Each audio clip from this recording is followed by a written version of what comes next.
بسم الله الرحمن الرحيم. أصحابي الصغير، تكلمنا عن مقاطع الفيديو الأولى كلها. كل واحد يوضح الآخر، كل واحد. نحن نتكلم على ثروة البلاد، كيف تضيع بيد الشعب اليمني، كيف تضيع بيد الحكومة، بيد القبيلة، بيد العلماء. لو كنا احنا تحت البند السابع، والبند السابع الذي قال التوكل كرمان ما يكفيش 60، يلا للسبعين. 10 سنين هذه البند السابع يعني داخل العرب، ما هو عند العرب كله من كل الدول العربية داخلين لليمن. وثانيا معنا مقاطع فيديو إن دربوا عيالهم هنا من أجل أن ترجع الدولة العظمى بعد في صنعاء وفي مأرب وفي حضرموت وفي عدن وفي كل مكان. كل واحد يطرح أولاده، سواء يكون يهودي أو نصراني أو مسلم، اللي كانوا صالحين والذي كانوا يعرفوا الديانة ولموا ما هو بالقرآن والعلماء حقنا الأولين نشر الدعوة. هم يشوا الدعوة ليش؟ يشوا الدعوة لله وليس لهم، بس إن الدو ما حصل من 2011 للآن من أتعاب وما اللي إحنا جرينا عليه. أما الذي يعلم الغيب ما هو جاي، ما حد يعلمه إلا الله. بس عندما يكون الإنسان مثلا أنا أصنع سيارة وموديله 2025، هيجي 2050 وهي متطورة بايش بالحديث الذي الله تعالى يوصفه تجديد، والقرآن ينزل جديد ونزله علينا بكل وقت كل ما واحد يسمعه. أما يجي يقولوا يكذبوا لظهر الرسول، يعني ما من واحد فسد ولا شيء قال رسول الله ما يعلمش الغيب. الرسول ما يعلمش الغيب. لا تدخلوش الناس بمتاهات ما بعد لشيء لا ظهر الرسول. اللي يجي مثلا يجي يحدث واللي يجي هذا يبصر الباطل، يبصر هذا يجي صدق رسول الله، هذا مذنب اليوم ماش مذنب. الرسول كان يعلم. الذي في علم العلماء مثلا أبو بكر العدني المشهور كلمه حصل، لأنه هو منفذ من أجل إيش؟ نفذوه من أجل ما يصلح بعد إيش؟ للإسلام والعلم والتقرب إلى الله، أن يكون الناس كلهم يتعرفوا بالله بعد ما حصلوا القعدة اللي حصله. وهذا هو أمر الله. يعني إذا كانوا هم صالحين، مثلا الشيخ مقبل بعهده كان كلامه كلام ما يحيله الله تعالى. الزنداني نفس الطريقة ما يحيله الله تعالى. مقبل اسمه هذا أبو بكر العدني ما يحيله الله تعالى. علي عبد الله صالح ما هو لي يديروا بالبلاد وحصل المصاعب باي يحصل. يعني عندما يكون الإنسان نيته صادقة وهذا كل شيء حتى لو تكلم، يعني مثلا يقول لك بيحصل بعد كذا الله تعالى إيش؟ لأنه صادق يتكلم به فتصغى. يعني مثلا قال بيطلع البترول، بيوقع غلا، بي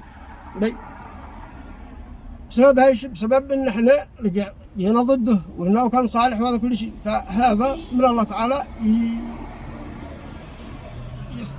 يستغفر له، يعني ما طلبه الله تعالى ينفذه، لأنه رجل صالح ظلم له.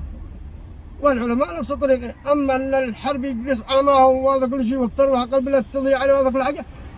البند السابع كله الأموال بالزومي أهل اليمن اللي كانوا بالعيال الحكام وعيال والدولة لخارج البلاد من أجل يصلحوا مشاريع وتتوسع اليمن،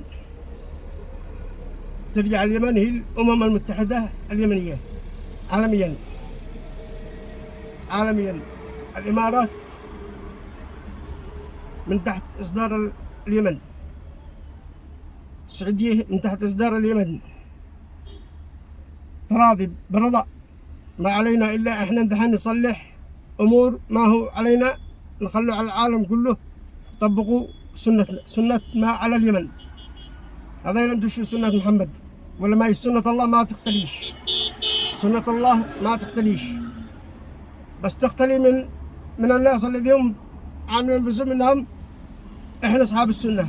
هذا فخر، وهذا هو اللي منزوع السنة منه. اما السنة ثابته يثبت الله تعالى بأمره على عباده الذي نيتهم خير للبلاد وإصلاح العباد.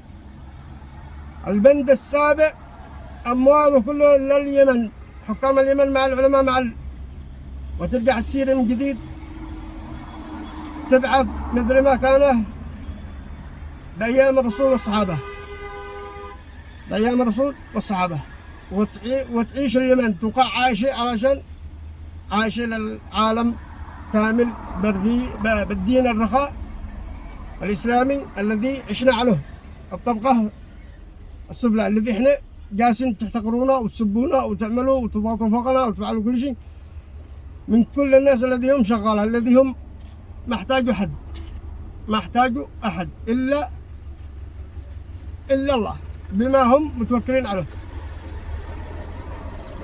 وأسأل الله تعالى أن توصل الرسالة من دون ما تحصل نزاعات ويوقع مشاكل ويوقع التعليقات على قولكم، بس إن إحنا مو هدفنا هدف واحد، اليمن هدف واحد اللي هم هنا واليوم بالغربة. واللي قصدوا نذكر النبي موسى والرجل الخضر، ضرب الطيران من تحت إصدار اليمن. من أجل إيش؟ من أجل أن كان أبو صالح وجاهه فاسد ينضم مع من مدي الله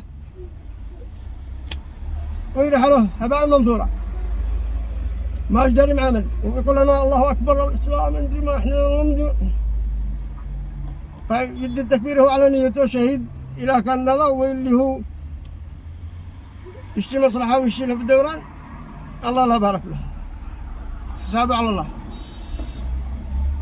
باقي معنا دحين الآن الصبي اليوم باليمن، العسكر الإيد العاطلة اللي كانوا بالجبهات سواء عند الحوثي ولا عند الشرعية أو الممثلين أو اشقوا دولوا أشرار اطلب الله ما تكون جسم مراهن على المعاشات ولا هذا كل شيء. هذه اللي هي احنا به فاز، والدولة والقبيلة. إلى أبو ثروة مثلا يقولوا جبال من ذهب بصنعاء، ذهب من جبال في مارب، ذهب من جبال في حضرموت، تعاشروا مع الناس، اتفقوا مع بعض، دخلوا بعكوا صلحوا استثمار بالبلاد. ما هو باليمن؟ ما هو باليمن من ايش؟ من محاصيل مثل الذهب، مثل النفط من 2020 كل هذا مرجع لليمن، والعالم كله يرجع يدي الضرائب لينه لبلاد الإسلام الذي على ملة محمد اليمن. لو صدقنا بنخلي العالم كله ونكون نراعي من الأغنياء إلى المساكين معاشرة. وهذه الدعوة الإسلامية الذي الله تعالى يريده بعصرنا، ما نرجعش للوراء ولا ندي لقدام ما نعلموش نتكلم به. وقال رسول الله بالقرآن ما يعلمش، الله تعالى يصفه يقول أنا ما أعلمش ما هو غد، بس الله تعالى حذر ونذر بشيرا ونذيرا. الصفه الذي صاف الله تعالى بالقرآن أنه يكون محمد بشير ونذير بايش بمعاشرة الناس. ما تكلم كذا حيننا إن شاء الله نحن نكون على سنة ما أمرنا الله تعالى بما نرشد بالخير. الكلام اللي دوكم الحين هذا كله صلح، معاشرة، وعيشة هنية، توافق للجميع، واتفاق لحل البلاد من مأزق سيء إلى مأزق خير. وأسأل الله تعالى أن يتم المعاشرة مع الجميع بخير. والسلام عليكم إلى مقاطع أخرى.